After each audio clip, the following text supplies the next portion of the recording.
desafio energético devido à dependência das fontes não renováveis.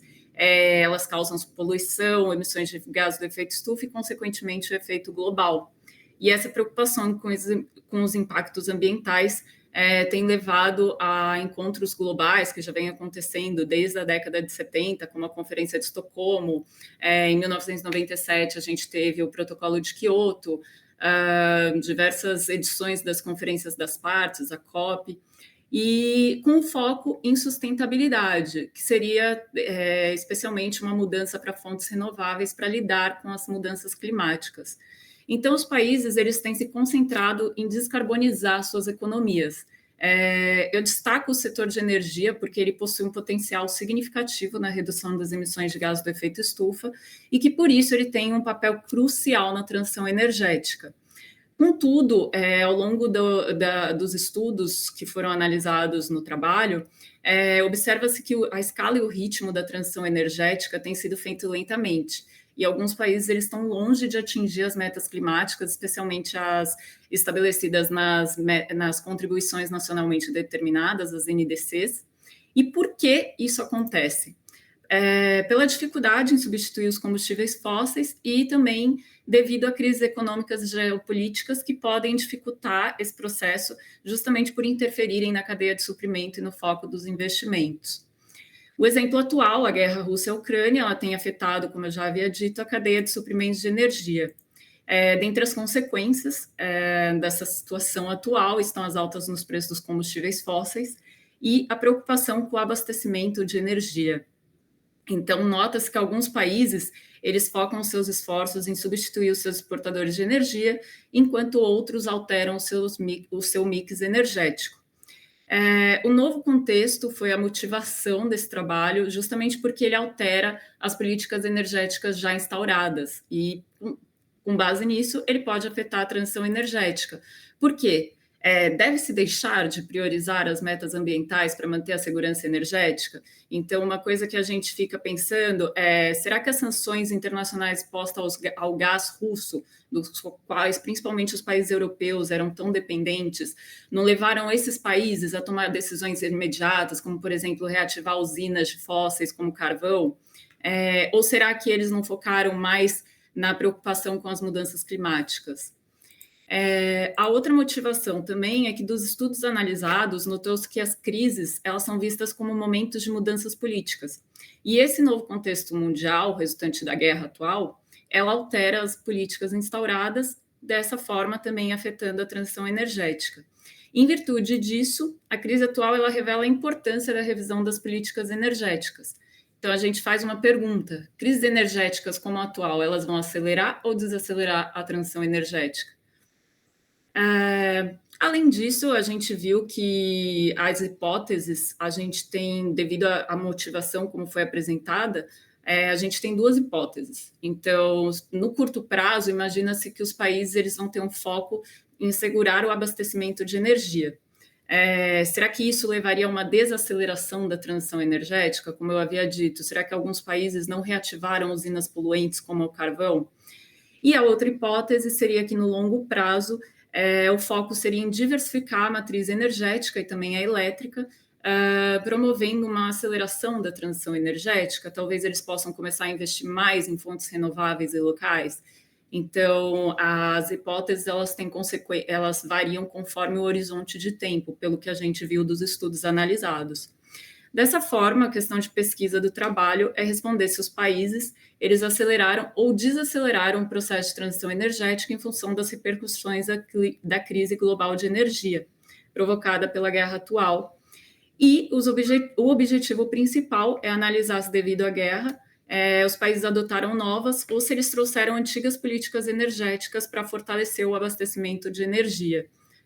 Como objetivo secundário, a gente vai analisar decisões que visam a implantação e a geração acelerada de fontes renováveis, como segurança para o abastecimento, e verificar se o contexto atual ele afetou a transição energética nos países.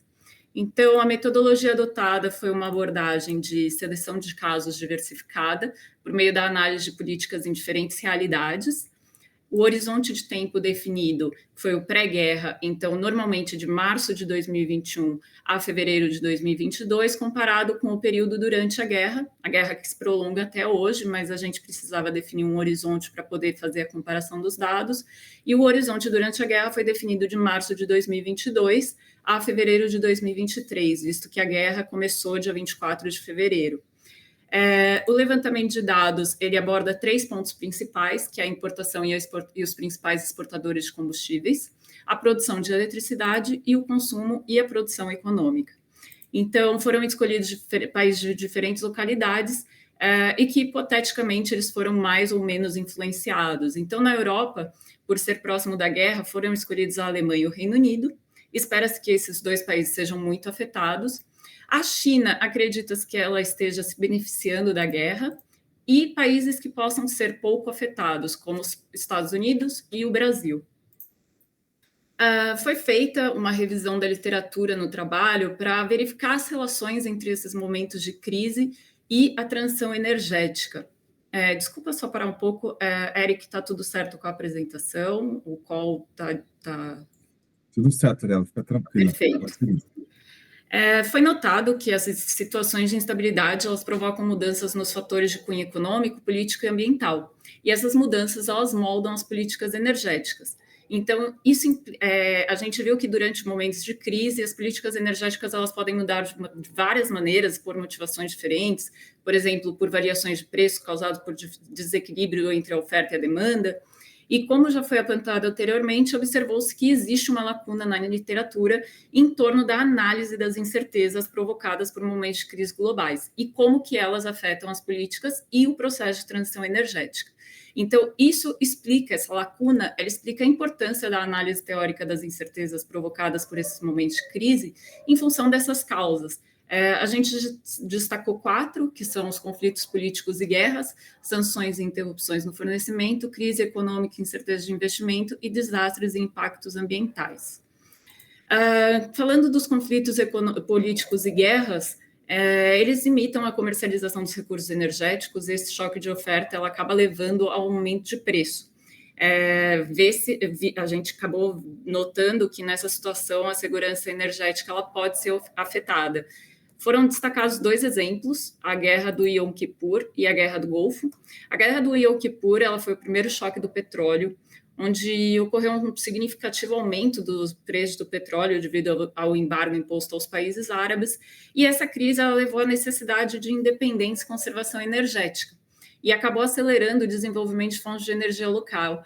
Nessa época, na década de 70, foi quando surgiu o conceito de sustentabilidade, então os países ainda não estavam focados em sustentabilidade, por isso que ela acabou acelerando o desenvolvimento de fontes como carvão e a energia nuclear.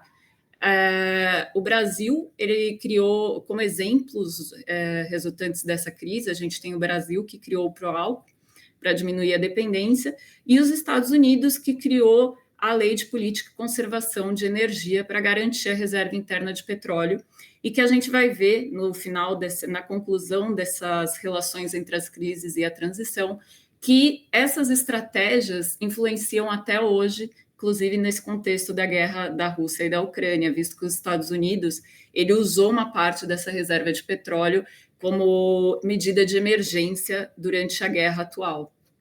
A Guerra do Golfo, ela acabou tendo como uma grande mudança política uma estratégia de estocar produção para evitar a falta do estoque, já que os preços ficavam inconstantes, e também acabou gerando estratégias como redução do consumo, que a gente também vê que foram feitas atualmente pela Alemanha, por exemplo, justamente para lidar com a crise atual.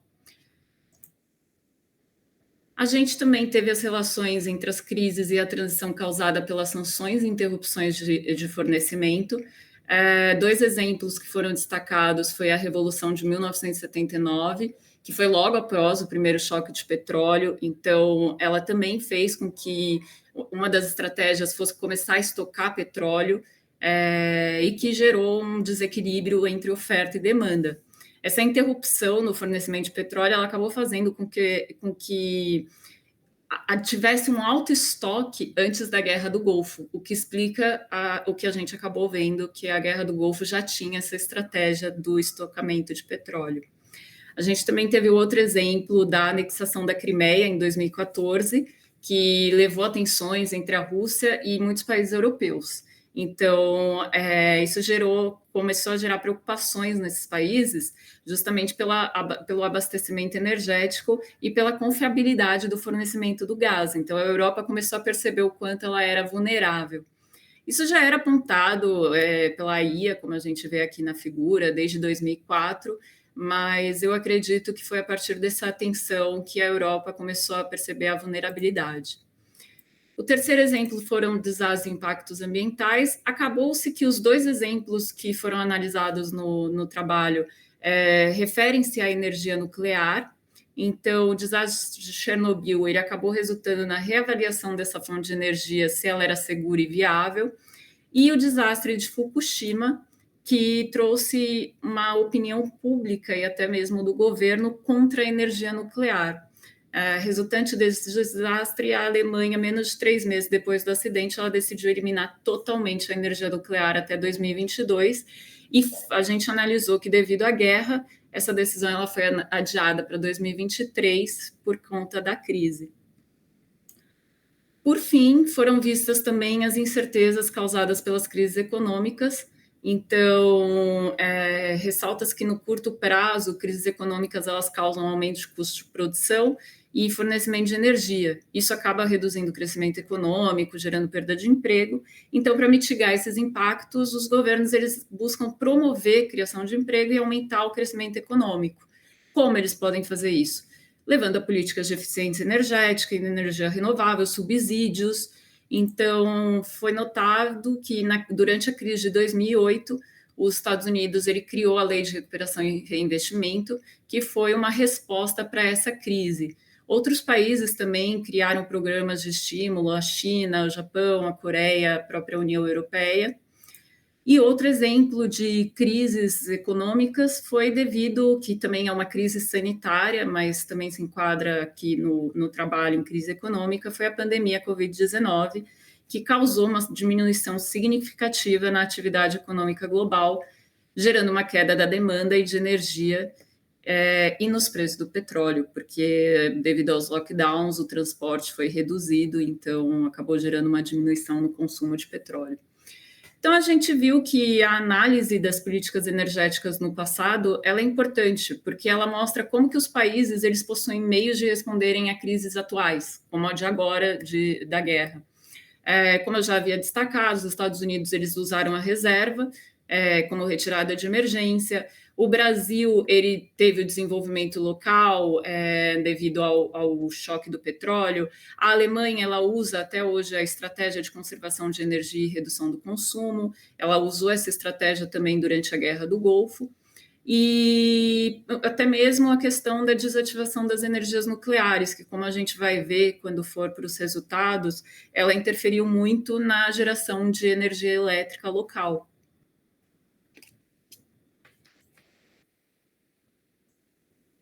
Bom, após a revisão que foi feita da literatura entre essa relação dos momentos de crise e a transição energética, foram feitas as análises das políticas energéticas, porque eu falo das políticas, mas eu preciso apresentá-las para o leitor. Então, para analisar as políticas energéticas formuladas pelos países na transição energética, a gente precisa entender quais instrumentos políticos já foram ou vêm sendo adotados em experiências internacionais e se eles tiveram e ainda têm ou não sucesso no mercado em que foram estabelecidos. Das análises de diversos artigos, é notável que as políticas energéticas, principalmente com foco em renováveis ou redução de carbono, elas se dividem em duas abordagens principais, que seriam em termos de preço, onde é possível aumentar o custo dos combustíveis fósseis, principalmente por meio de instrumentos que colocam o preço no carbono, como, por exemplo, o imposto de carbono e cap and trade, ou também é possível diminuir os custos das fontes de energia renovável, por meio de subsídios, por exemplo, como tarifas feed-ins, subsídios na inovação, financiamento de pesquisa e desenvolvimento. E a outra abordagem seria por meio da quantidade. Então, é possível diminuir o uso de fósseis, por exemplo, por meio de regulações ambientais e que aumentam a adoção de fontes renováveis.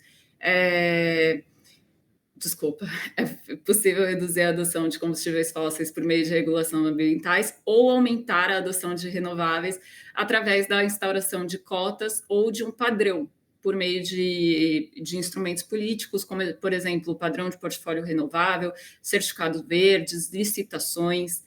Então, a análise das políticas energéticas, elas apontam que as políticas de preço, como as tarifas feed-ins, elas apoiaram a comercialização inicial e o desenvolvimento das fontes renováveis, quando elas ainda possuíam um alto preço.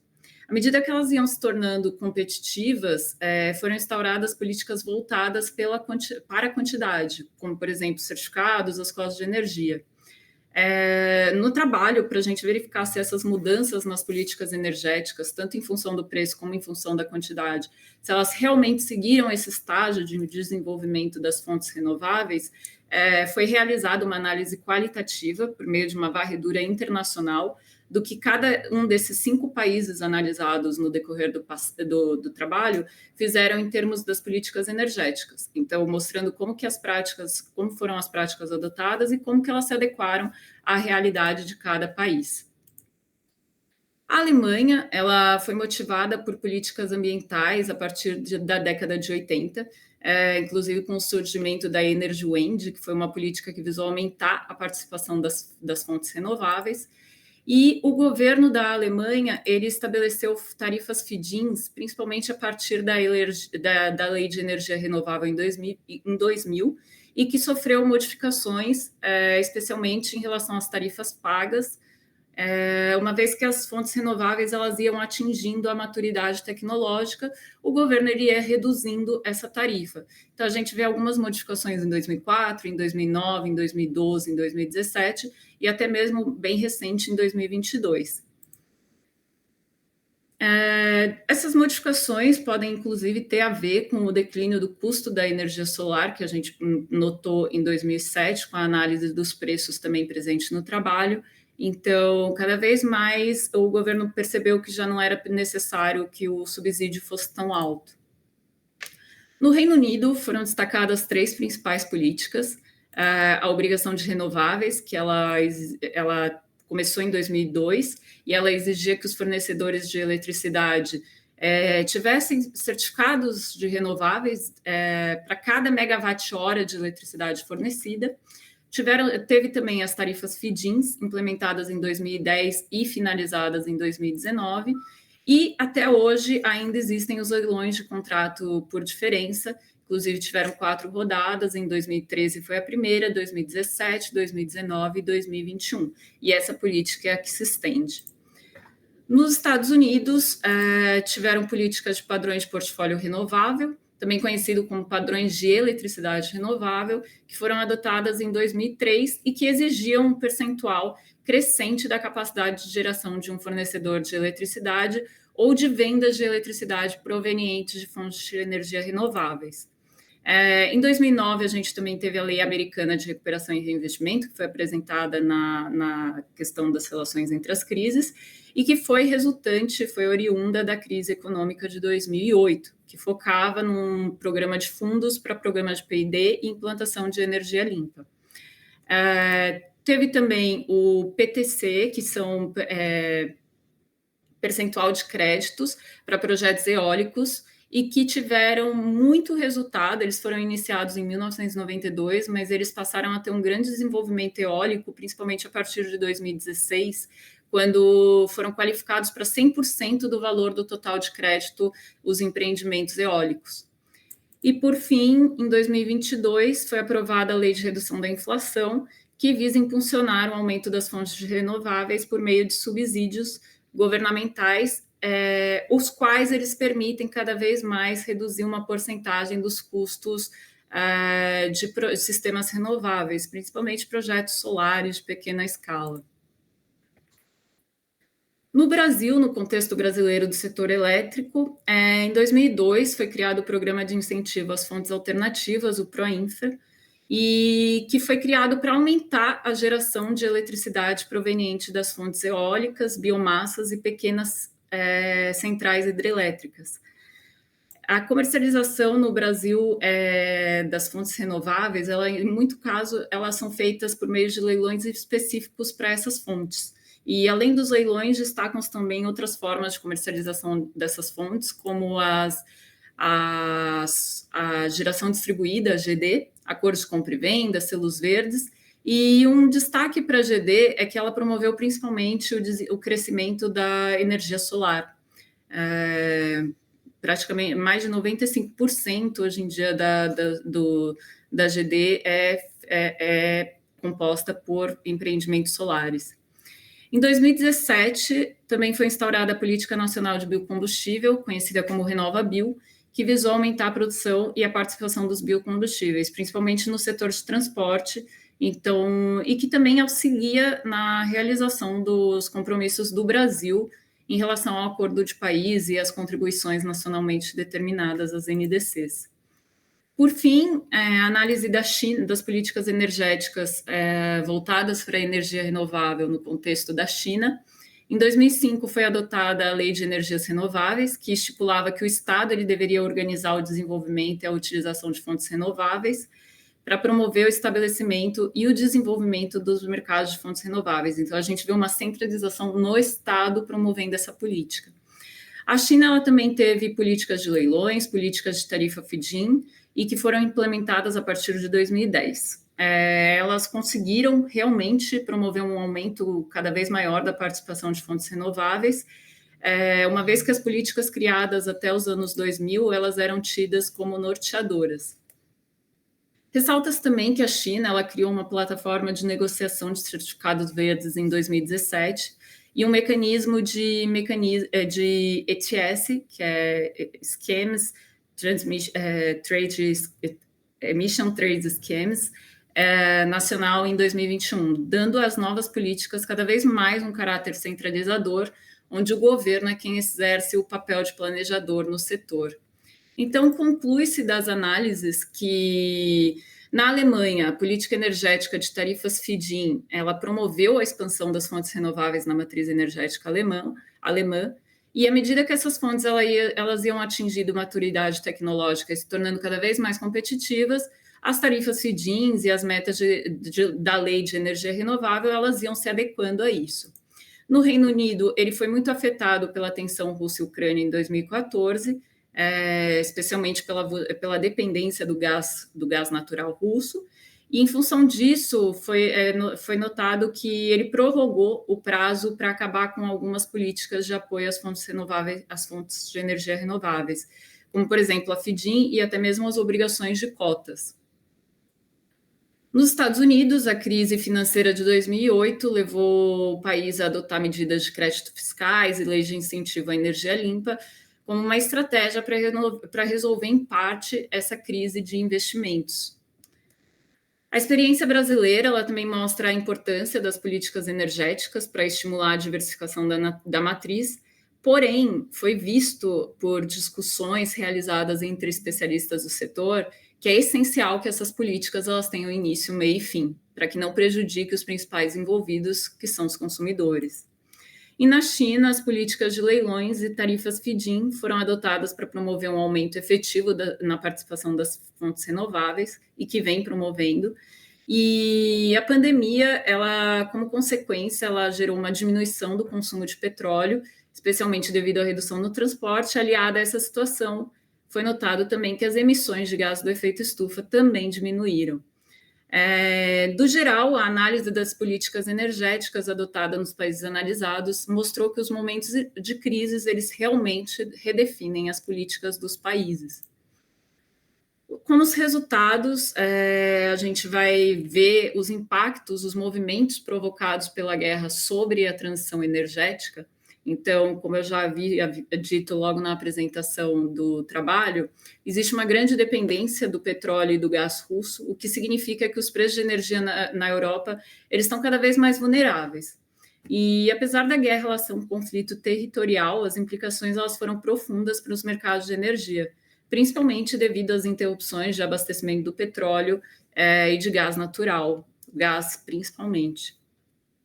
Então, devido a gente, desculpa que eu passei um pouco antes, a gente até vê nesse gráfico o quanto que a Europa importava de combustíveis russos no pré-guerra e o quanto ela passou a importar nesse período comparado, que foi de 1º de janeiro de 2022 a 23 de fevereiro de 2022 foi definido pré-guerra, e janeiro de 2023 a 23 de fevereiro de 2023 foi definido durante a guerra. Então, a gente tem o mesmo período e mostra a variação dos movimentos. Então, a China aumentou as importações russas, a Europa diminuiu, a Turquia, a Coreia também aumentaram. Então, a Rússia ela teve que redefinir os seus mercados.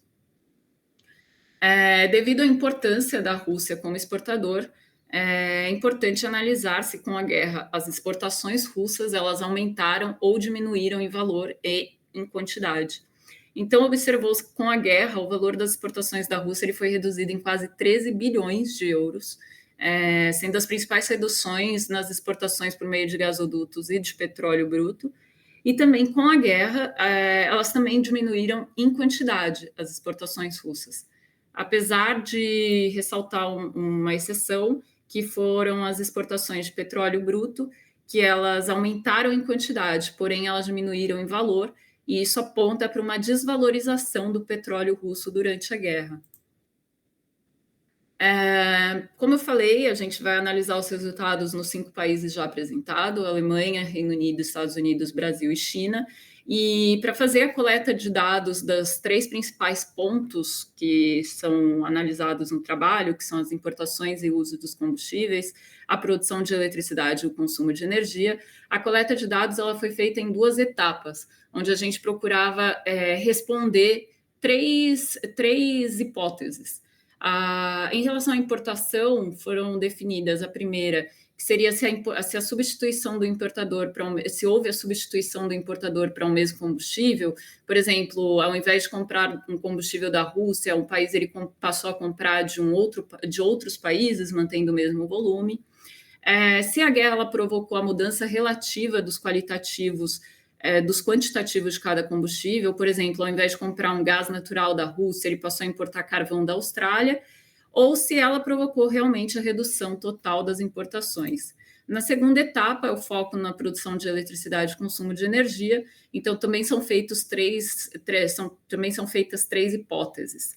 O objetivo é verificar se a guerra, se ela aumentou a geração não renovável, por exemplo, por meio da reativação de usinas que estavam descomissionadas, se ela aumentou a geração de energia renovável por meio de programas de incentivo para a construção de novas usinas, ou se ela provocou mudanças no consumo de energia e impactou a produção econômica para assegurar segurança energética. Desculpa só parar, está tudo certo com a apresentação? Tudo bem, Anela, pode seguir. Perfeito, já estou finalizando. Então, os resultados que a gente viu para a Alemanha é que ocorreu uma substituição do petróleo russo pelo de outros países, tais como a Noruega, os Estados Unidos e o Reino Unido. Portanto, ocorreu uma mudança nos fluxos de importação. Agora, quanto ao gás natural, a gente já teve um resultado bem evidente. Houve uma redução muito significativa nas importações totais de gás natural. Houve o aumento das importações por outros países, mas esse aumento ele não foi suficiente para substituir a totalidade do que era importado da Rússia. Então, a gente vê que a comparação das variações entre as importações no período pré-guerra e pós-guerra, houve uma redução de 216 mil gigawatts da quantidade de gigawatts-horas da quantidade de gás natural importada, contra um aumento de 44 mil gigawatt-hora. Então, houve uma redução bem evidente. Em relação à produção de eletricidade, a gente tem um resultado do notável aumento na geração de eletricidade em usinas a carvão, que também podem ser devido ao aumento nos preços de gás natural. E foi visto até pela análise dos momentos de crise que a continuação da operação nuclear ela já não era possível por razões legais, técnicas e comerciais, e como foi definida pela Lei de Energia Atômica, ela seria as 3 últimas usinas nucleares, elas ficariam operando até abril de 2023.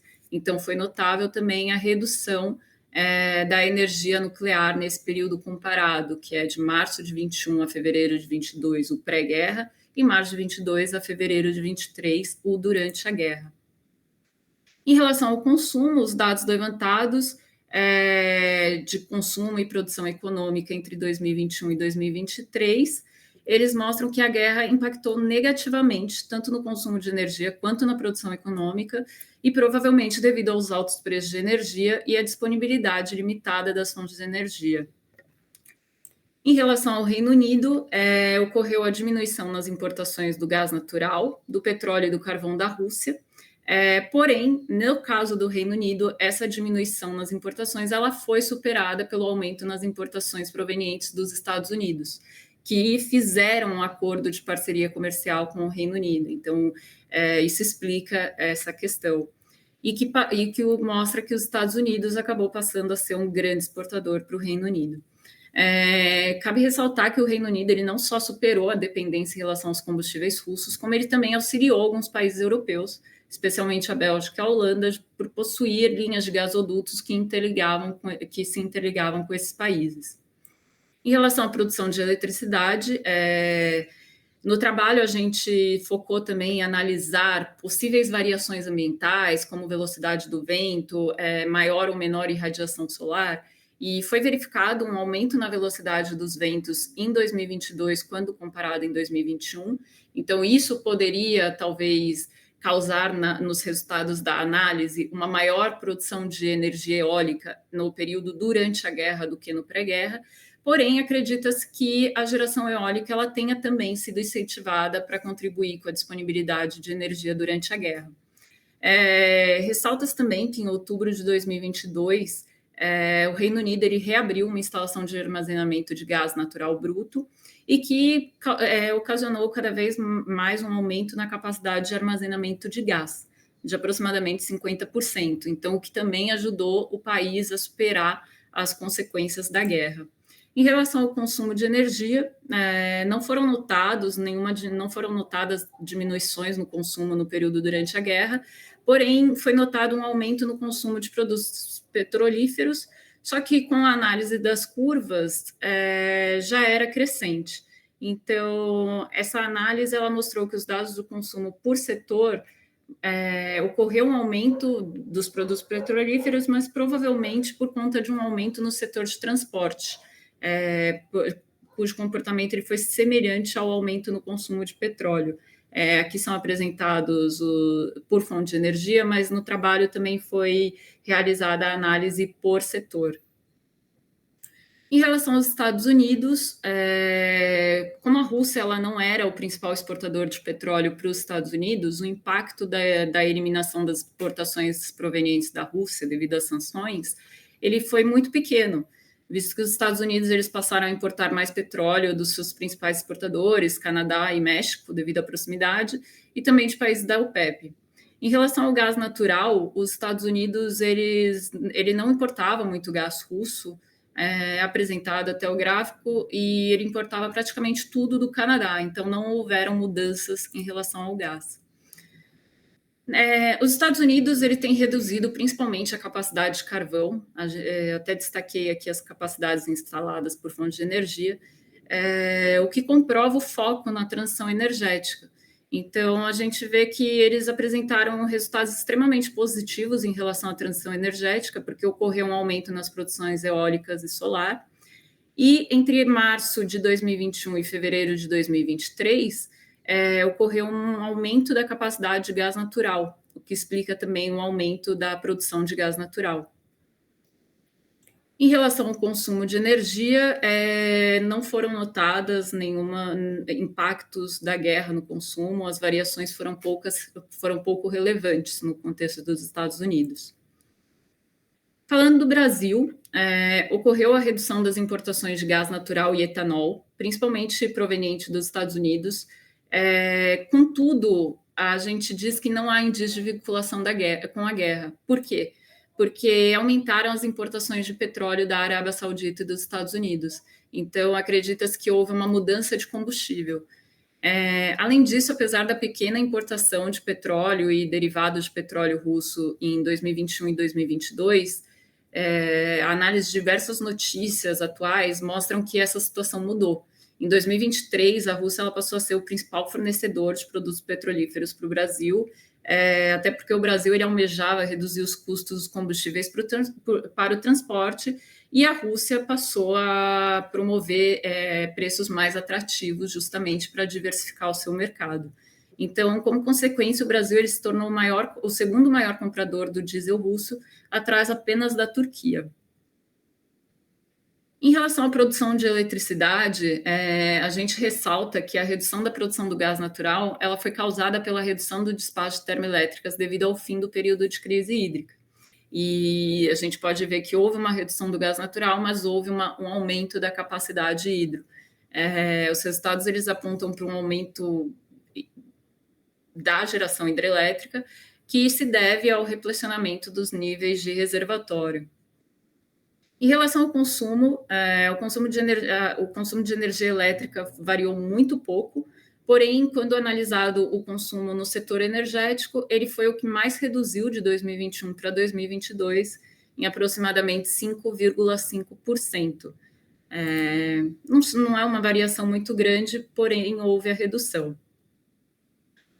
Falando das importações da China, foram notadas diminuições nas importações de gás natural em quantidade, porém um aumento em valor. Então, isso mostra a alta demanda e a competitividade global desse combustível nesse período durante a guerra. E não foi apresentado aqui, mas as importações em volume de carvão e petróleo, elas se mantiveram praticamente constantes. Em relação à produção de eletricidade, a China ela apresentou resultados extremamente positivos.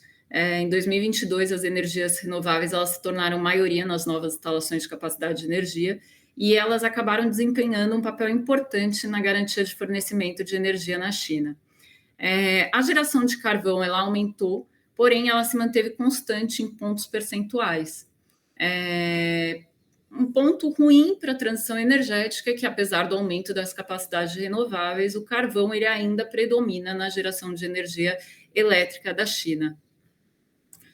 O PIB chinês ele aumentou de 2022 para 2021, mas a curva ela comprova um decréscimo na variação em pontos percentuais em períodos de crise, inclusive verificado em 2020 em função da Covid-19 e em 2022 em função da guerra atual.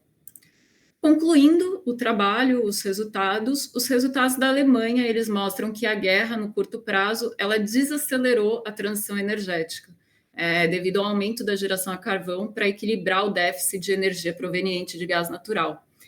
Isso afetou a economia alemã, visto que os resultados mostraram que tanto o consumo quanto o PIB caíram.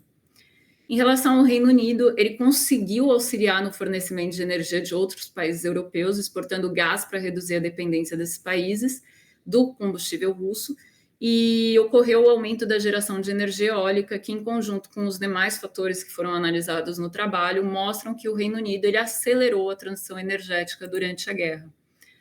Os Estados Unidos, como eles possuíam uma pequena parcela de petróleo americana da Rússia, não foram notadas grandes variações nas importações. Os resultados da geração de eletricidade, eles mostram que diminuiu a geração a carvão e aumentou a de gás. Apesar de não ser renovável o gás natural, ele é visto como uma fonte menos poluente do que o carvão. Só esses resultados eles já seriam suficientes para apontar uma aceleração da transição energética, mas também foi visto um aumento da geração eólica e solar, que geram resultados ainda mais positivos para a transição energética. Observou-se que o Brasil ele não foi afetado pela guerra, visto que as importações de gás natural foram reduzidas em 2022 devido ao aumento dos níveis de reservatórios das hidrelétricas. Em termos de geração de eletricidade, o Brasil ele já é majoritariamente renovável, e no período durante a guerra ele diminuiu a geração não renovável e aumentou a renovável, especialmente de hidrelétricas, fato propiciado pelo aumento dos níveis.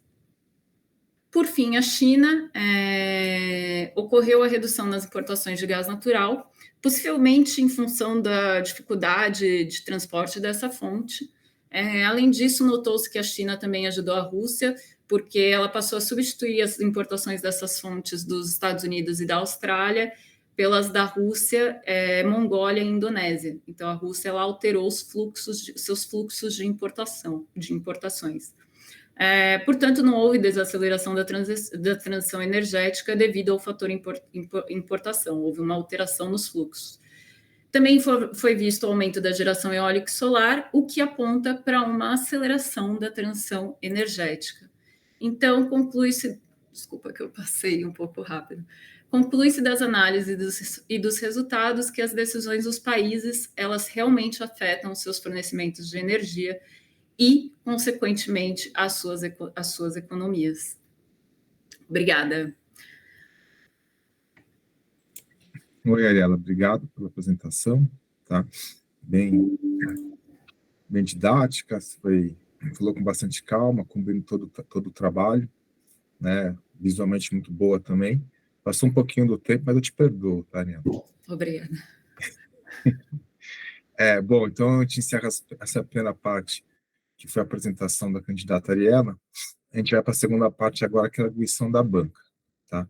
Bom, no caso aqui, né, eu acho que eu vou adotar o critério de ordem alfabética, tá? Para começar a falar, porque já a gente costuma adotar como critério membro externo e membro interno, mas os dois são externos. Então, eu vou começar então com o Dr. Javier, tá, Javier? A ordem alfabética começa com você, então você fica à vontade para fazer os comentários, tá? Sem um tempo livre.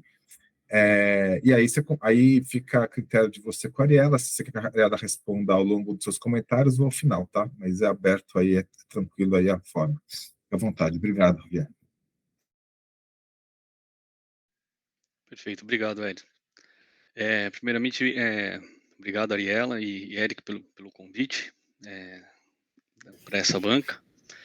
É muito interessante e queria começar dizendo parabéns aí pelo grande trabalho aí, porque deu para ver que teve um grande trabalho de pesquisa, análise, abrangendo vários países, diversos tipos de dados e contextos diferentes, enfim, foi muito bom ver e ler esse trabalho. Eu achei um trabalho bem completo. Para mim, particularmente, foi muito interessante de ler, né? Porque além da preocupação com o texto em si, eu notei assim um cuidado com o texto e vi pouquíssimos erros de português, né? O que eu percebi que você fez uma ampla pesquisa histórica, né? Não só das crises passadas, né? Mas das políticas, instrumentos adotados, né? E eu particularmente eu pude aprender algumas coisas, né, ou relembrar alguns detalhes, né, esquecidos, né, durante esses anos todos, né, que são muitas informações, enfim, foi muito bom. O que me chamou a atenção foi essa disposição de analisar diversos países, né, e diversos perfis e energéticos, né, diferentes. O que eu quero dizer é que o que me chamou a atenção é que você não se limitou, né, a analisar um ou outro país, você não teve medo de encarar esse desafio de analisar vários contextos diferentes e do tamanho, né, e das consequências que isso envolve, né, porque envolve uma maior pesquisa bibliográfica, maior pesquisa de dados, uma complexidade maior da análise de dados, né, coleta, tratamento, enfim, toda essa análise comparativa, né, enfim, o trabalho me causou uma boa impressão, mesmo porque você mudou o escopo e o objeto, né, da análise nesse período, né, então eu achei um trabalho robusto para o pouco tempo que você teve, né, desde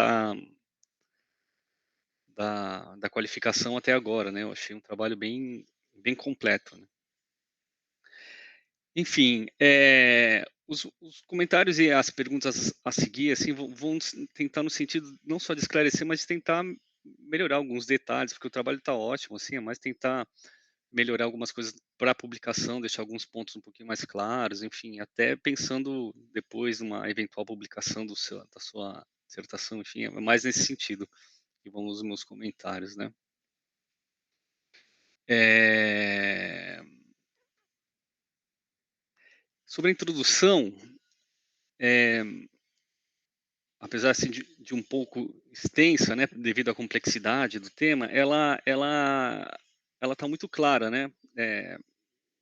Ela contextualiza bem, né, a motivação, o escopo, deixando claro, tipo, que é um que é um trabalho relevante e que a pergunta é pertinente devido à urgência, né, dos tempos atuais em tentar reduzir ou estabilizar a concentração dos gases de efeito estufa na atmosfera, né, dentro desses acordos internacionais com metas de emissão, né. É, só eu senti só um detalhezinho na introdução, você comenta assim,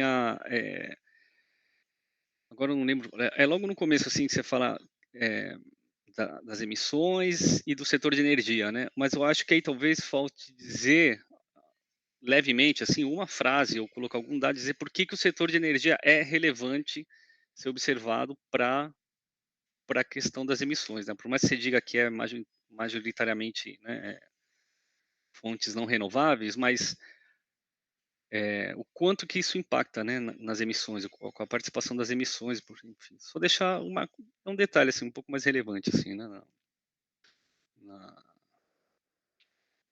na, na introdução, né? Eu gostei muito, sim, do contexto histórico. Ficou muito claro aqui na sua apresentação. Achei sua apresentação bem mais objetiva e clara do que a tese, assim, sabe? A tese, ela, tudo bem, é um trabalho mais extenso, tem mais, né? Tem mais texto, e tudo mais, mas ela foi mais objetiva, em si. Mas o que eu quero dizer é que eu gostei muito da estruturação e de como você construiu, né? Falando do contexto histórico, da parte da teoria, né? Das análises de caso e depois dos objetivos, né? Achei isso muito legal, a estruturação e esse caminho, né? De levar o leitor é, através de uma contextualização histórica, de definição de crises e depois de definição das políticas e instrumentos energéticos, né? E aí, então, assim, com relação dentro desse contexto, a formulação da pergunta fica super válida, né? Se acelerou, se desacelerou, em que medida isso impactou os países, né?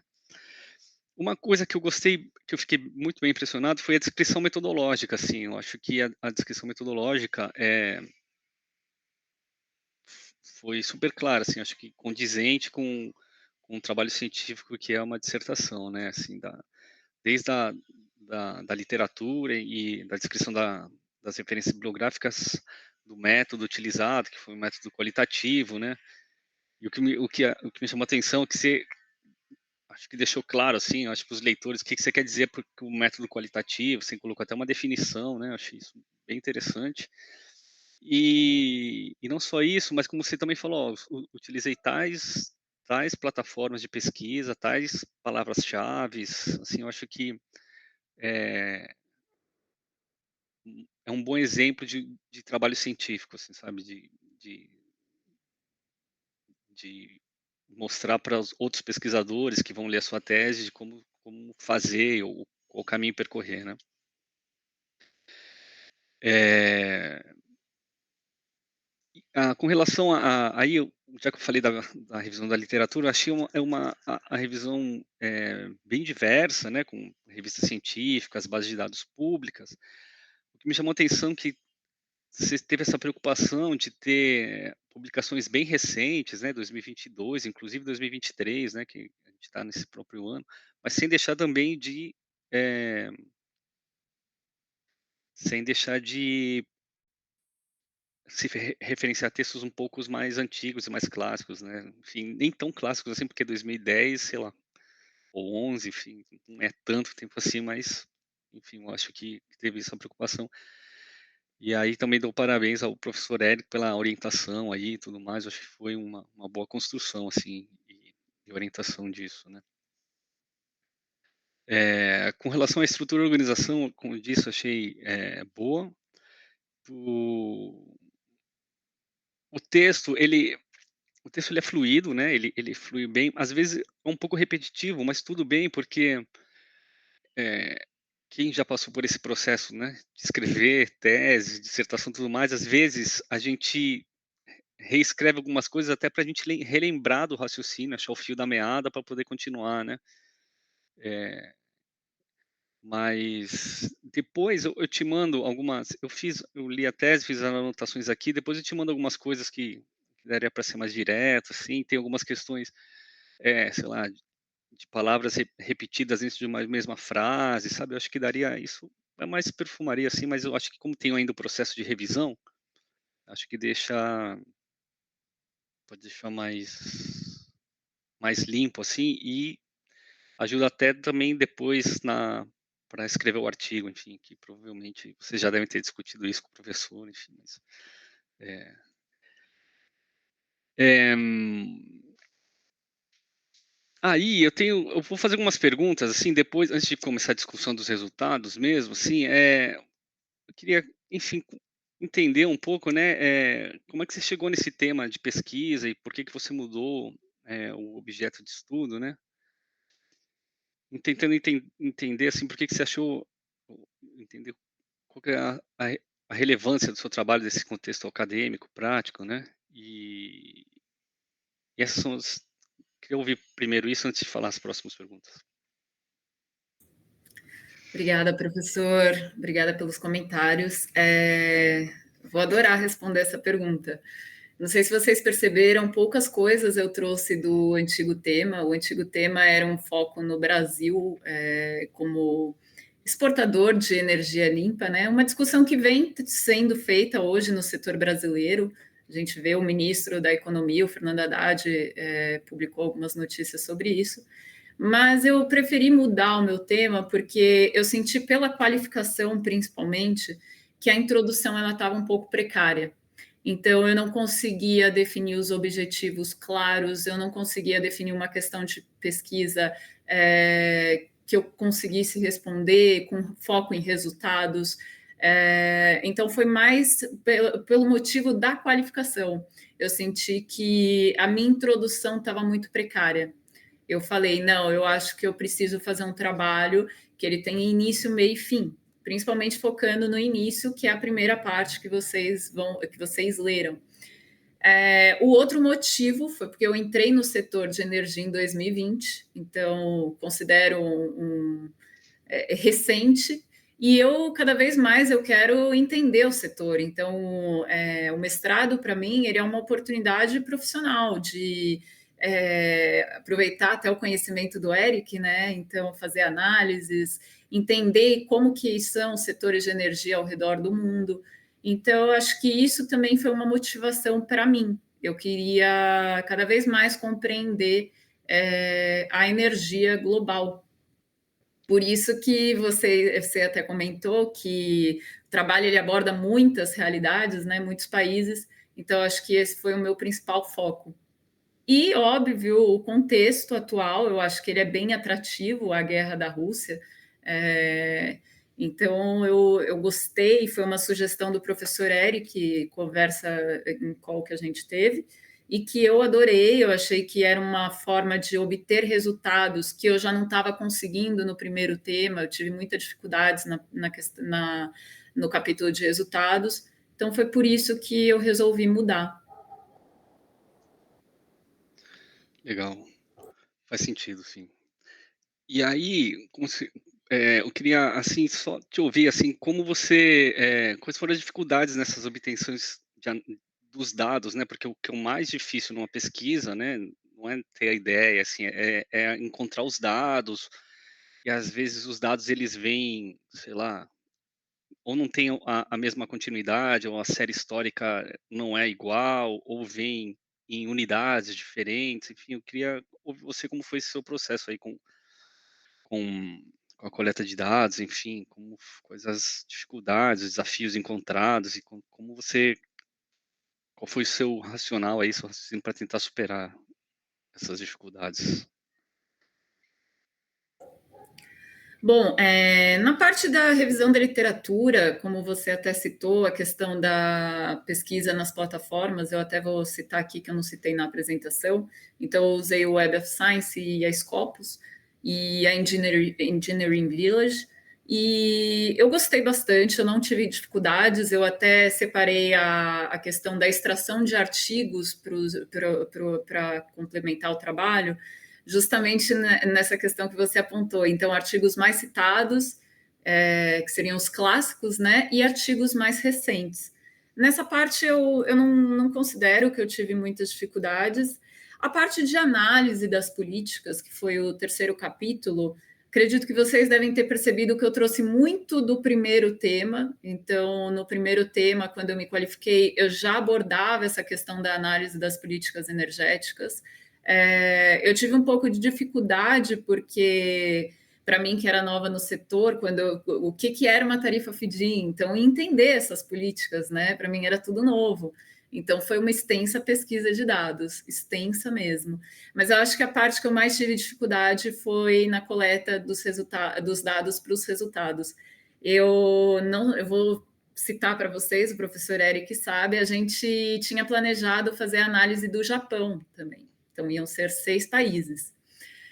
Mas eu tive muita dificuldade em achar dados do Japão, inclusive dados da própria matriz energética do Japão. Às vezes são desatualizados, então a gente está em 2023, quando a gente vai pesquisar na base oficial do país, só tem dado até 2020.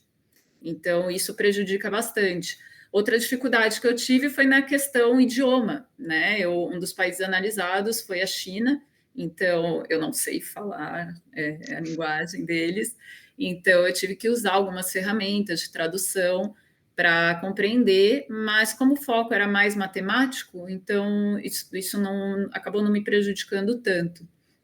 Mas eu acredito que tenha sido essas principais dificuldades.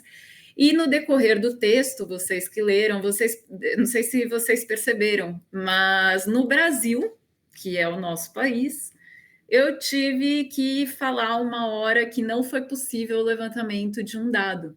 Então, até na nossa realidade, foi difícil de, às vezes, levantar um dado. E aí, até em comunicação com o professor Eric, a gente escolheu abordar dessa forma, dizer que infelizmente não foi possível. Mas o meu foco era ir ao extremo, tentar achar de qualquer forma, só no limite que eu não achasse dizer que não foi possível a obtenção. Acredito que foram 2 ou 3 vezes no máximo que eu digo isso no trabalho, porque o foco era realmente em obter resultados. Desde a qualificação que eu já tinha esse foco e agora na defesa, graças a Deus, eu consegui obter os resultados esperados. Assim. Certo, muito bom. Aí com relação aos resultados, eu achei a forma que você apresentou agora na exposição sua bem mais claro do que no texto, né? Porque a discussão, como eu acho que você queria medir, né, os impactos, aí tinha uma hora que era petróleo, depois tinha gás, depois era geração elétrica, aí tinha uma parte econômica, que aí como eram muitos países, ficava muito, sabe, meio, na hora que você vai ler, você vai acumulando ali as informações e você vai perdendo. O que eu achei muito legal que você fez foi aquelas tabelinhas no final de cada de cada capítulo onde tinha, né, você falou das hipóteses e dos resultados, assim, eu acho que isso é bem interessante, né. Talvez, para o artigo ou em algum lugar, depois colocar uma tabelona resumo, assim, sabe, onde possa comparar todos, né, que nem você fez agora na conclusão que você colocou em mapa, tudo mais, talvez, não sei se isso é possível colocar na tese, assim, ainda, mas fazer uma tabelona resumo, assim, acho que ajuda. É, uma curiosidade só, eu vi que quando você colocou, foi analisar o gás natural, você colocou em unidades de energia elétrica, né? e geralmente ou vem em metro cúbico ou em pés cúbicos e tudo mais. Qual que foi a motivação dessa transformação, assim? Porque quando a gente fala em importação, geralmente é volumes, né? É. Esse da unidade que você se refere são nas importações, As não é na importações de gás produção natural, de eletricidade. Porque na produção de eletricidade eu quis pegar da mesma fonte, né, que foi a Isso. Agência Não, Internacional, exato. então era um dado que ele já era geral. Nas importações, eu acho que eu não, talvez eu tenha não me preocupado tanto com isso. Eu acho que eu focava mais em vir como os dados vinham das bases oficiais. Como eu pegava nas bases, governo, órgãos oficiais, eu acabava preferindo não alterar para poder até a facilidade de comprovar, caso necessário, de onde que foi extraído o dado. Mas é um bom ponto questionável, realmente não havia pensado. Porque geralmente eu talvez seja um viés meio que eu estou mais acostumado a ver a questão do gás natural ou em metros cúbicos ou pés cúbicos, né, em alguns casos, né, ou em milhão de BTU, enfim, sei lá. Só é que é a primeira vez realmente que eu vejo a relação do medição do gás natural em é, Eu vou verificar tá. esse ponto, sim. E aí eu queria te perguntar, assim, antes de começar a falar as outras coisas, o que eu senti, aí, enfim, as conclusões elas são boas e claras, mas o que eu senti falta, assim, foi um pouco das limitações dos estudos, ou das limitações metodológicas, ou de sugestões de novas, né? Eu queria entender, antes de falar do que eu acho, eu queria ouvir você, se você já tem alguma ideia disso, o que que você, qual é a sua visão sobre isso, assim, sabe? Concordo, acho que faltou sim, mas não faltou aqui. Eu tenho uma ideia de limitação do estudo, que é justamente o período. A gente está na guerra, então, querendo ou não, o longo prazo ainda não dá para analisar. A gente ainda está na guerra. Para mim, um longo prazo seria mais de 5 anos. Então, teria que ser um estudo para ser realizado novamente daqui a uns 4 anos. Então, essa para mim foi a principal limitação. Eu conseguia ver, até porque eu digo isso, porque o meu trabalho ele é bem com foco em energias renováveis. Então, como que eu vou poder analisar, por exemplo, um aumento de capacidade instalada devido à guerra? Então, eu precisaria de mais que um período maior para poder estar vendo se os países eles estão realmente aumentando a capacidade de renováveis. Então, isso eu acho que foi uma limitação do estudo para mim. Mas eu quero ouvir o que você pensou como limitação. Não, sim, justamente, eu acho que vocês contornaram bem essa questão é, da limitação do tempo, né? Eu acho que foi uma boa saída, assim, comparar os períodos pré-guerra, né, do ano anterior. É, isso foi muito bom. A questão é que, é,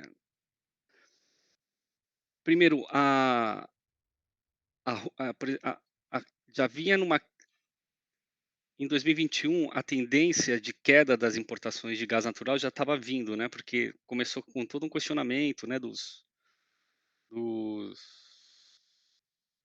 gasoduto, se entrava, não entrava, enfim, a Rússia já tinha começado a cortar o gás antes, né? Então, talvez teve essa diminuição, mas talvez das importações, mas talvez o impacto seja até maior por conta dessa limitação do tempo, né? Porque já vinha numa tendência de queda de importação e uma tendência de aumento de preços, assim, né?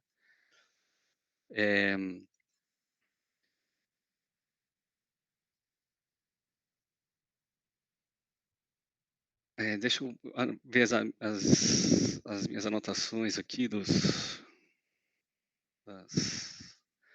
Uma outra questão é que talvez possa ser explorada mais devido a essa falta de dados, enfim, como é uma base mais, uma análise mais qualitativa,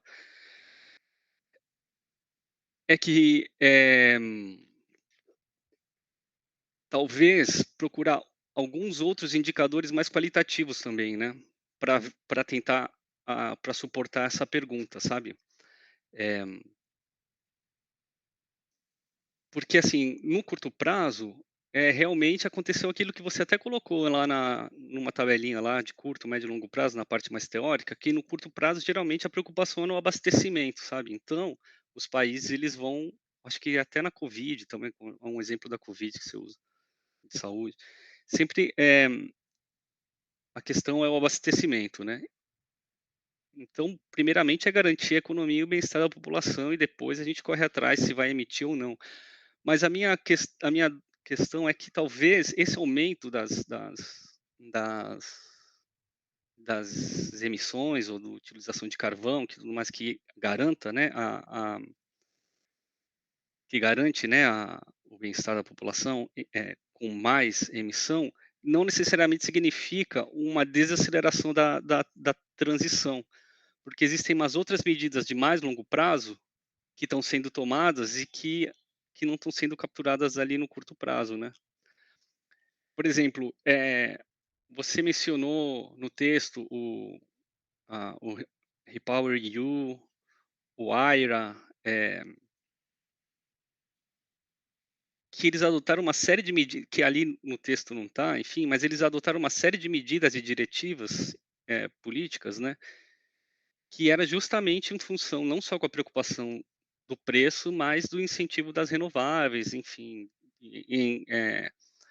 estímulos até de outros combustíveis, né, como o biocombustível, ou medidas de eficiência energética. Você acha que você menciona as bombas de calor, né, principalmente na Europa lá. Eh,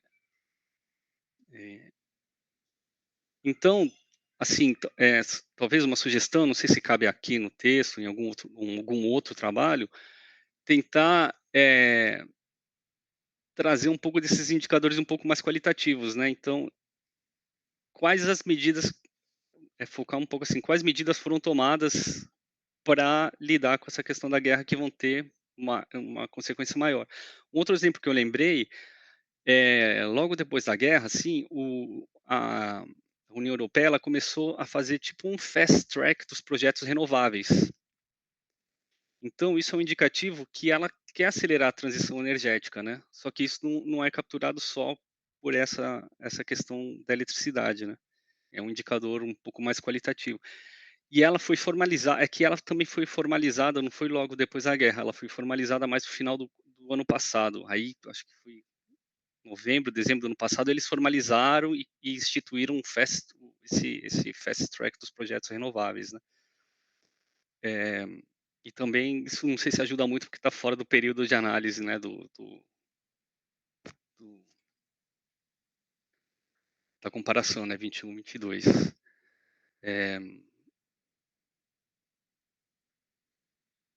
então, eu acho assim, o que faltou, assim, um pouco dessa dessa questão da discussão das limitações, talvez, explicar um pouco melhor quais foram as medidas tomadas, né, tanto do REPowerEU como o AIRA, e aí eu não sei, teria que pesquisar, porque aí já não acompanhei tanto se a China também tomou medidas de incentivo, de transição energética. Eu sei que o Reino Unido também tomou, eh, porque talvez são indicadores complementares à pergunta que você quer responder, né, que é acelerou ou desacelerou, né? Mais do que analisar só as importações ou a geração, né. Porque mesmo a geração, de eletricidade, ela está meio condicionada com a capacidade instalada naquele momento, né.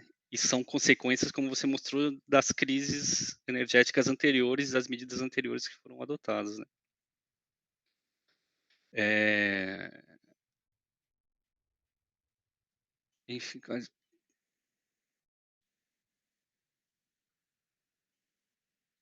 e, e é isso que eu falei, né, depois na parte da conclusão, talvez colocar uma sugestão de novos estudos, né, enfim, como você colocou, ampliação do do tempo de análise, ou de outras, ou até essas que eu falei aqui, né, de analisar outros indicadores qualitativos, outras para futuras pesquisas ou futuros candidatos, né, a mestrado ou graduandos poderem se inspirar nessas perguntas. Mas eu gostei, assim, em resumo, eu gostei muito do seu trabalho. Eu acho que é um trabalho robusto, completo, abrangente e tem umas tabelas, resumos, umas sínteses, né, de políticas ou de ações, enfim, que são de muita ajuda, assim, para quem for ler e quem estiver estudando as questões de políticas energéticas e, e a energia mesmo, né? Entrando nesse mundo da energia como você entrou, assim, enfim, muito bom, parabéns mesmo.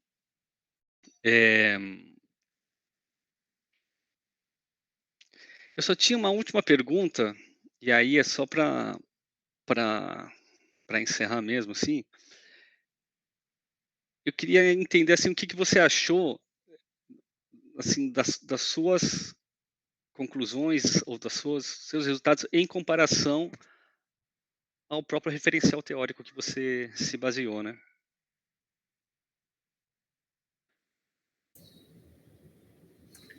Obrigada, professor. Uma coisa só que eu queria até citar e até saber a opinião de vocês. Eu não fiz, mas agora, com as suas sugestões, eu acredito que talvez caiba, a partir do capítulo de revisão até o capítulo de resultados, um final em cada capítulo, um tópico final, falando pontos principais do capítulo 2, pontos principais do capítulo 3, pontos principais do capítulo 4. Por que eu digo isso? Porque eu percebi isso quando eu criei a apresentação, então eu sempre que eu termino um capítulo, né, a análise, os resultados, eu tento concluir para cada país, porque eu sei que são muitos dados, então o leitor às vezes pode acabar se perdendo, e até por você ter citado que a apresentação ela ficou mais objetiva, então, e que nos resultados talvez às vezes faltou isso, de fazer uma conclusão, mas algo assim, em torno de 2 páginas no máximo, não sei o que você acha. Você está perguntando para mim? Para o Isso. professor Eric? Para os dois, para os três.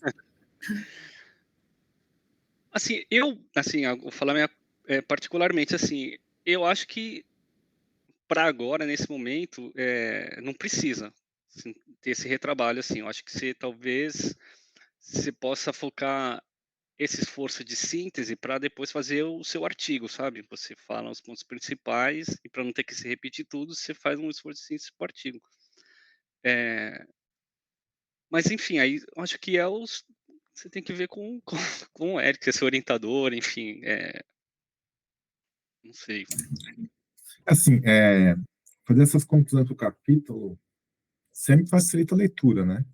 Assim, é só se a gente entender depois que isso foi uma recomendação da banca, aí a Ariela faz. Se a gente entender que para esse momento aqui de defesa, né, ficou faltando isso, mas tá ok, aí não, mas aí demos a recomendação da banca. Se a gente achar que vale a pena acrescentar, a Ariela tem depois da defesa, tem um prazo para poder mandar a versão revisada, né?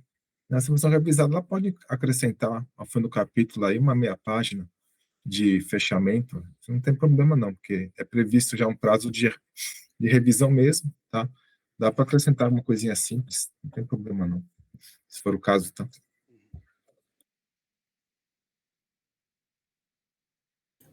Exato. Professor Ricardo, quer sugerir também? Não, só um minutinho aí, ó. Você encerrou, Rafael? Não, eu fiz a pergunta de como ela vê os resultados dela à luz do referencial teórico, assim, né, que ela utilizou. Perfeito. Bom, vou agora responder. Desculpa que eu acabei voltando naquela que eu tinha esquecido. Professor, em relação a essa pergunta, inclusive você fala bastante de artigo, eu estou com o artigo submetido, e o foco do artigo foi no que eu achei mais interessante da análise do trabalho que eu fiz e que eu não encontrava em outros artigos. Então, eu enviei para vocês o artigo, ele é uma análise comparativa, onde eu foco em 2 países de um mesmo continente. Então, eu peguei a Alemanha e o Reino Unido. E aí, por que isso? Que inclusive já responde a sua pergunta. Porque do trabalho, eu percebi que foram os 2 países dos 5 que me proporcionaram resultados talvez não esperados. Eu e o professor Eric, a gente já havia pensado que o Brasil talvez não fosse afetado pela guerra, apesar do aumento dos preços das commodities, mas esse não era o foco do trabalho. A própria China, a gente viu que foi afetada, mas também não foi afetada tanto. Então, eu percebi que os 2 países europeus, eles deram resultados bem diferentes. Por que eu digo isso? Porque a Alemanha, por essa política dela de desativar as nucleares, ela acabou fazendo muito mais produção a carvão, então eu vejo isso como um lado ruim para a transição energética. E apesar da proximidade dos países, né, Alemanha, Reino Unido, a gente vê que a Alemanha desacelerou e o Reino Unido acelerou. Então, mostra justamente o que eu queria do trabalho, que como políticas elas norteiam as decisões e os resultados nos países. Então, isso para mim foi o principal insight que eu não tinha visto em artigos. Todos os artigos que eu estudei, não foram muitos, né? Acredito que pelo pouco tempo da guerra, então ainda são poucas as publicações, e eu gostei de fazer essa análise comparativa desses 2 países. Então, isso para mim foi o principal resultado do trabalho, assim. Beleza. Essa que você responder era a última pergunta mesmo que eu ia fazer das contribuições do trabalho, então você acho que já respondeu, acho que muito boas. Falando das sugestões, então, assim, só para complementar, eu acho que talvez mencionar essa questão um pouco, detalhes. Você menciona o REPowerEU e o IRA, né, dos Estados Unidos, falar o que são isso, porque você só cita, ou talvez detalhar um pouco mais, né?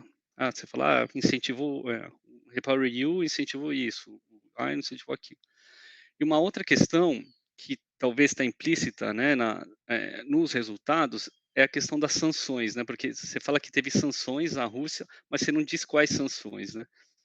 Que sanções foram só econômicas ou foram sanções de importação, foram sanções de negociação? Porque, por exemplo, grande parte, talvez, né? Aí você teria que analisar assim com mais profundidade, mas eu entendo que grande parte da queda das importações do gás russo foram devidas a essas sanções, essa proibição mesmo de você comercializar, porque se você comercializa com a Rússia, você também tem penalidades, né? E então, talvez citar isso para deixar claro, assim, né? Porque aí as pessoas fazem o link, né? Mais diretamente.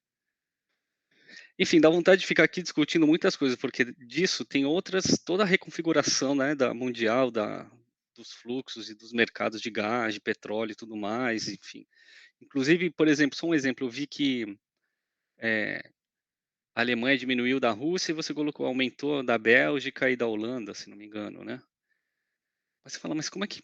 Mas a Bélgica e a Holanda não produz gás, por que, né, aumentou? Aí talvez falar, ali entender um pouco o mercado, ali tem terminais de regasificação, tem o duto que chega lá do Reino Unido, onde tem que é um grande hub de negociação de gás natural. Ali também é um grande hub de negociação de gás natural, eles têm até o indicador específico lá, o TTF, que é um benchmark, enfim.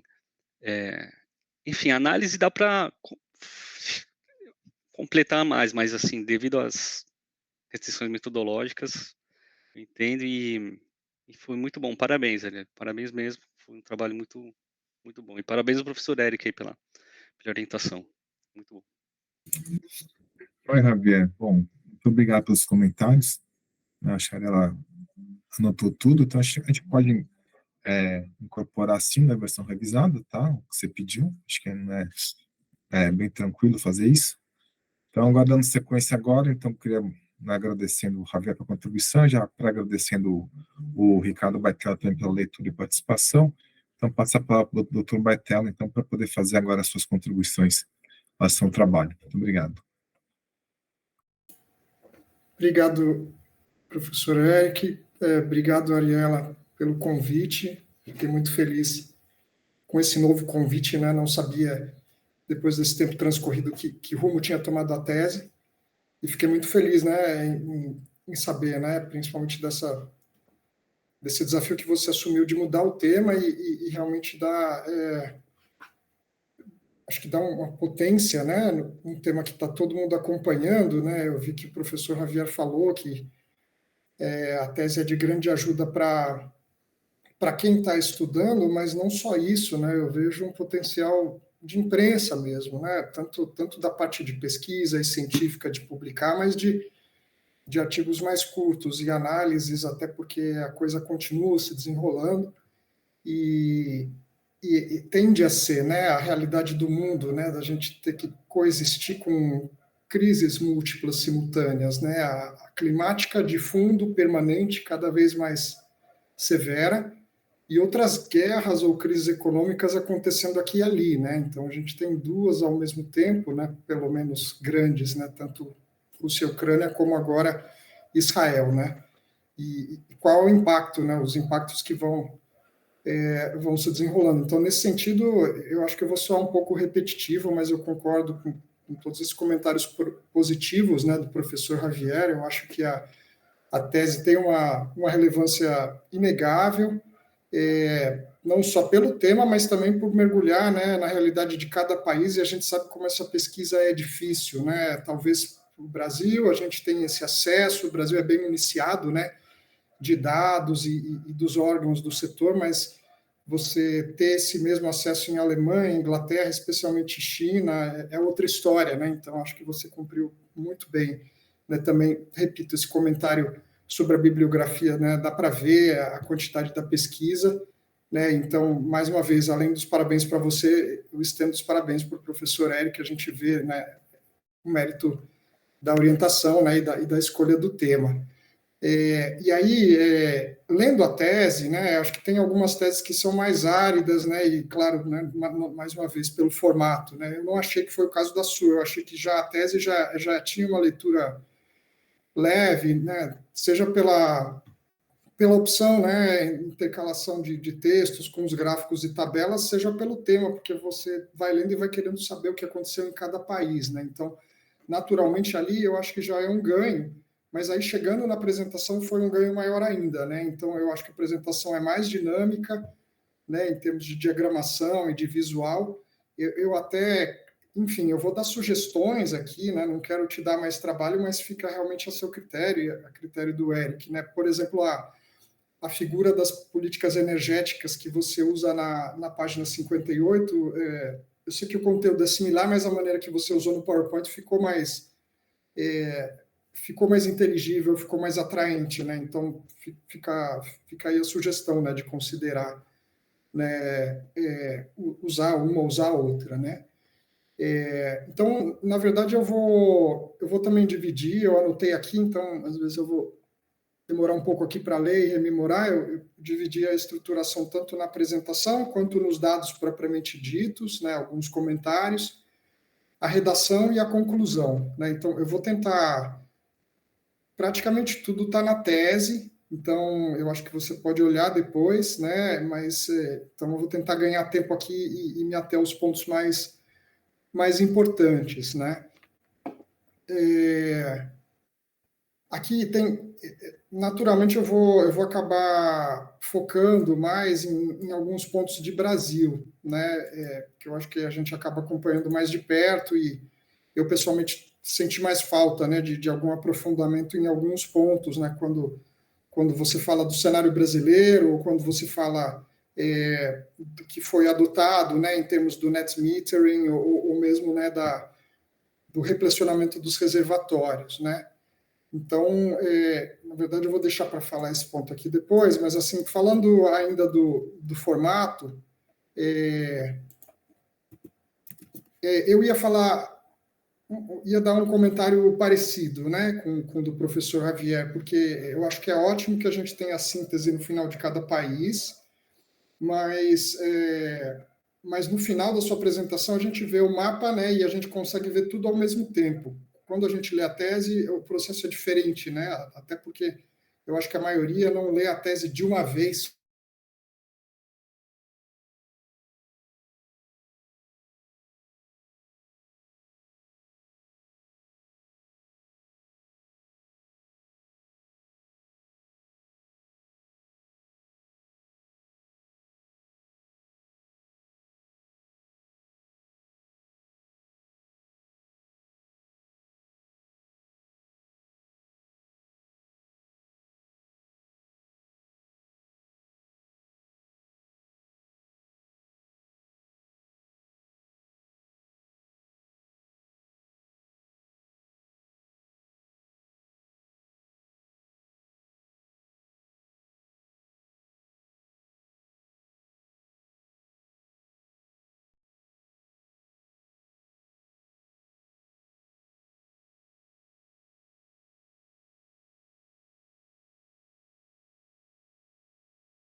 E voltando seria útil, porque eu tenho a impressão, né, que essa tese vai ser bastante acessada, o tema é muito relevante, né, e por mais que ela tenha uma temporalidade, né, como você diz, a guerra continua, eu acho que é importante a gente fazer esses ajustes, né, e também pequenos ajustes aí de pontuação que eu deixei assinalados, né. Aí, falando um pouco de dados, eu deixei algumas marcações de atualização, né, porque eu sei que a pesquisa foi feita antes, mas agora a gente se encontrando no final de 2023, teve alguns relatórios que se atualizaram, né, por exemplo, o Net Zero, né, acabou de sair 1 ou 2 meses atrás a versão nova, né, com alguma revisão de premissa, o relatório da IEA. Alguns casos do Brasil também coloquei, mas depois, ouvindo aqui o nosso debate, né, eu entendi que, como a gente está traçando, né, um intervalo, eu acho que aí, de novo, fica a critério de vocês, né, se vale a pena, por exemplo, atualizar a matriz brasileira, porque está indo muito rápido, né, com a solar, a gente superou os 220 mil megawatts, né, então ainda está tendo um crescimento aí, se não de 1 giga por mês, perto disso, né, só de solar. Então, fica a critério, né, de vocês atualizar para mais perto de agora, né, da tese sendo fechada, ou manter coerente com esse intervalo, né, de início de 2023. Né? Então, eu deixei alguns pontos aqui. A própria NDC brasileira, né, ela voltou a ser o que era antes, agora com o governo novo. Ela tinha retrocedido em alguns pontos, eu vi que você mencionou. Tem também referência, né, de áreas de investimento de programas de estímulo verde, que eu vejo que é de 2020, né, estando em 2023, eventualmente a gente pode ter mais coisas. E aí, assim, falando um pouco mais de Brasil, acho que eu vou juntar alguns pontos também para facilitar, se você quiser comentar à vontade, mas assim, é mais do contexto, né, que eu senti falta, né, quando você fala ali na página 60 do net metering, né, como eu acho que, pelo menos a minha opinião, né, o exemplo brasileiro foi talvez diferente, né, tanto pela dimensão do Brasil, tanto pelo amplo debate, né, que se sucedeu, né, em 2012, depois levou um tempo, né, até surtir realmente efeito, mas nesses últimos anos, logo antes da pandemia, até recentemente, foi realmente um amplo debate, né, com o governo, com a sociedade civil, com a questão de, enfim, se era justo o Brasil ter net metering, ter incentivos. Então, claro, aí é um outro assunto, mas pelo menos eu acho que dá um detalhe a mais, eu acho que seria útil, né? inclusive chegando até o presente momento, né? Porque, como eu comentei, né? Até recentemente a gente estava tendo um crescimento de 1 giga por mês.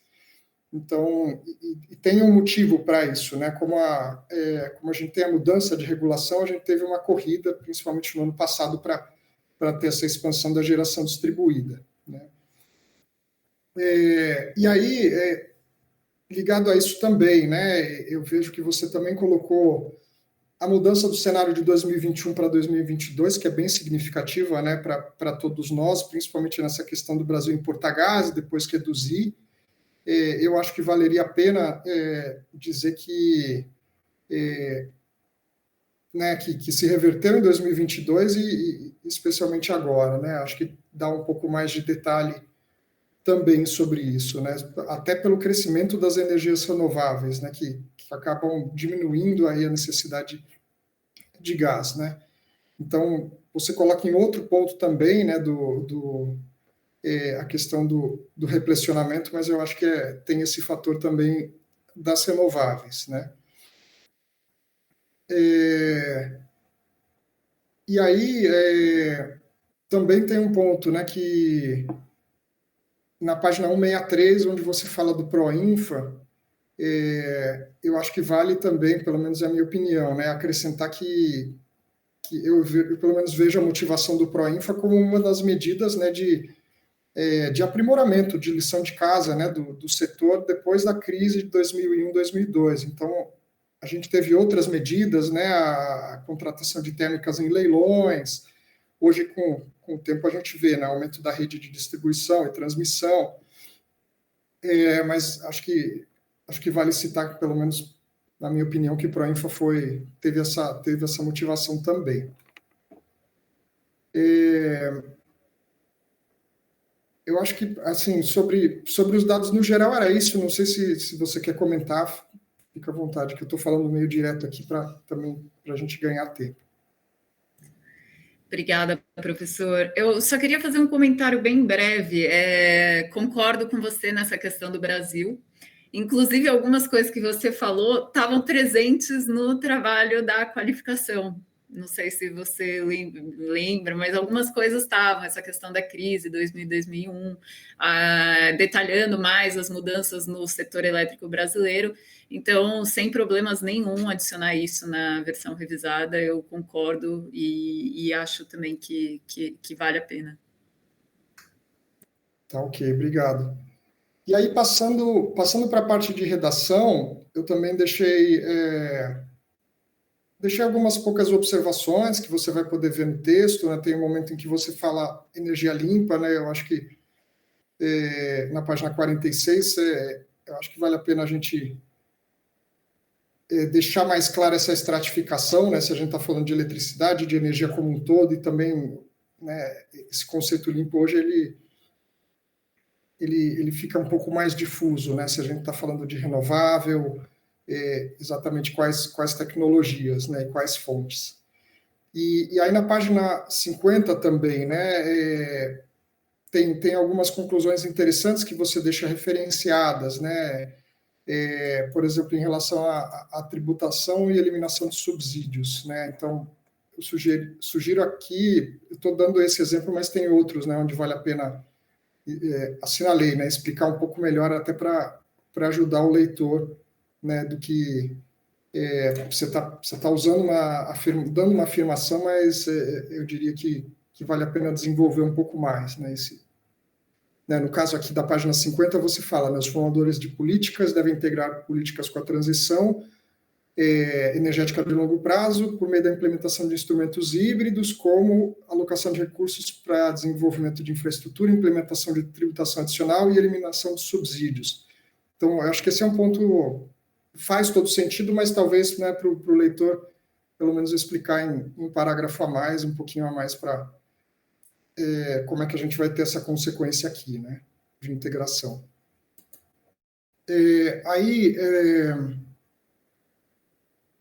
Também, né, eu vejo na página 97 tem uma nota de rodapé que eu sugeri. Enfim, a gente até entende, mas eu acho que para o leitor vale a pena melhorar, né, a inteligibilidade, né, do que você está querendo dizer aqui. Deixa eu voltar aqui.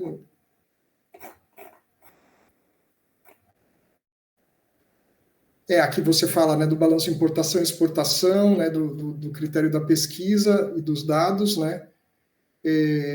Então, acho que vale a pena explicar um pouquinho mais aqui a metodologia que você usou, mas, mais uma vez, é só uma sugestão. E aí, enfim,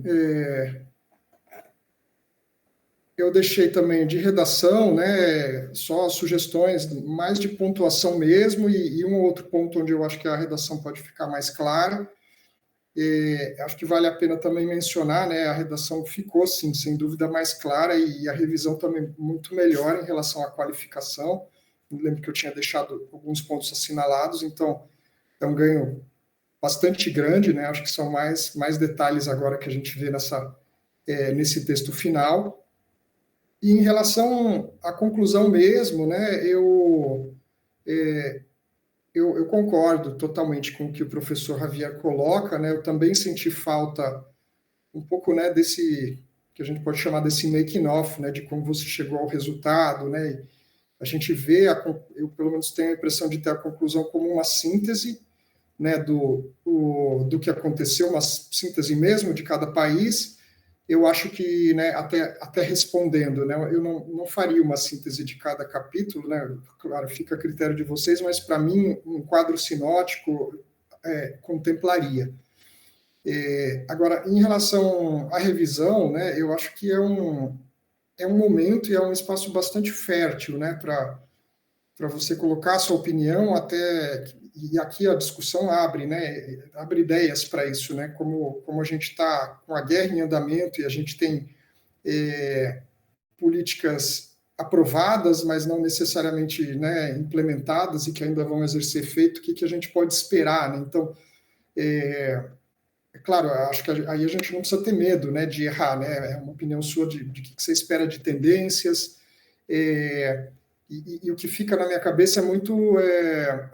a gente tem uma disparidade de casos, né, e contextos, né, de países. Você mesmo citou, né, você tem o Reino Unido e a Alemanha próximos, mas sempre historicamente muito diferentes.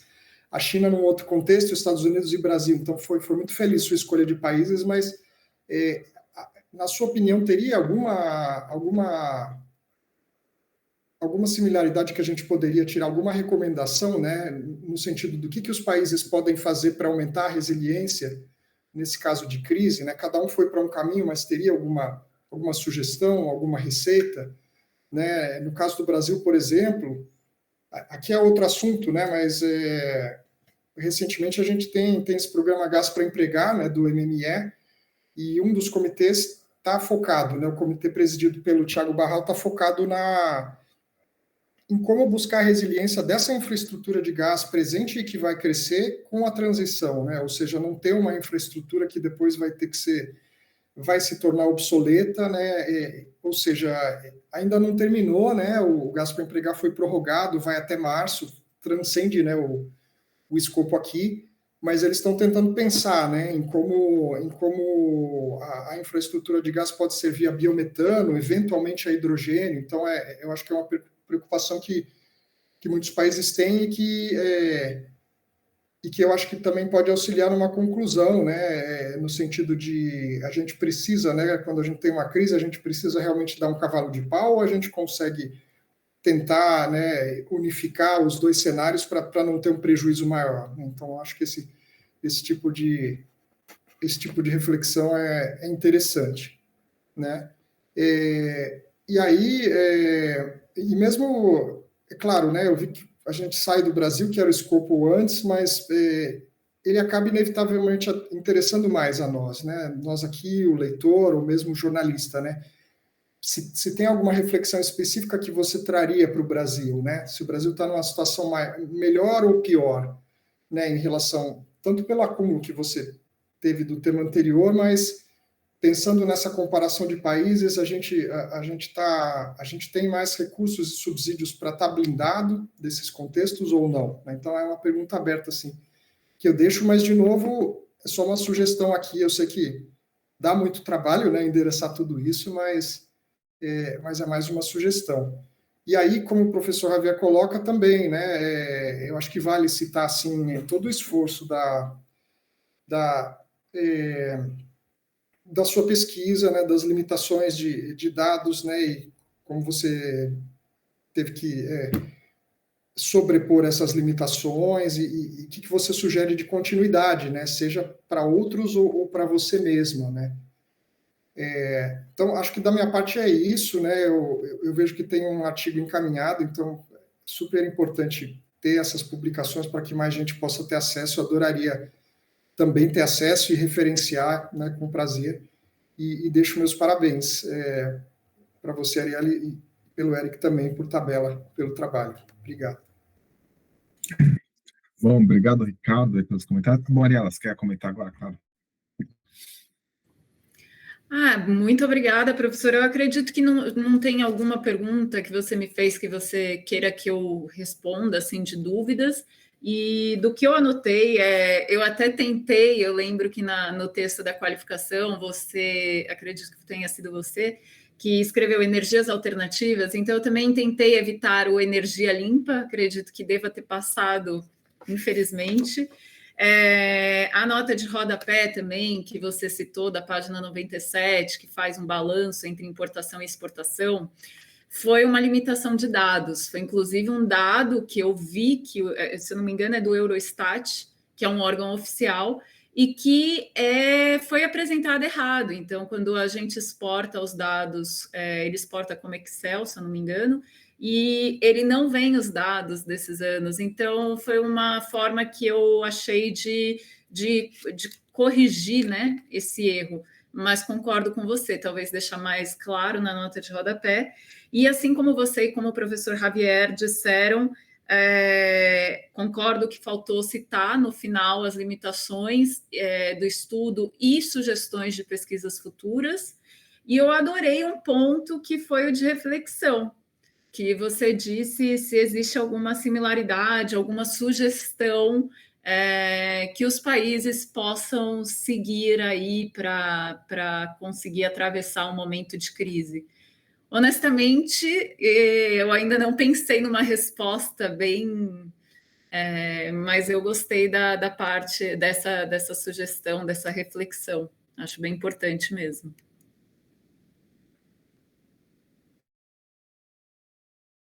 Não, tá ótimo. Obrigado mais uma vez, então, ao Javier e ao Ricardo pela leitura cuidadosa e pelos comentários aqui, Ariela, tá? Bom, com isso a gente chega ao final do segundo bloco, tá? O que eu vou pedir agora, então, é que só fique na sala o Ricardo e o Javier, tá? E os demais agora precisam sair da sala. Inclusive, eu vou encerrar agora a gravação, porque agora vem a parte privada, a gente vai fazer a deliberação. Aí eu te chamo no zap para voltar, tá, Ariela? Assim que acabar. Perfeito, Eric. Eu acredito que ainda esteja gravando.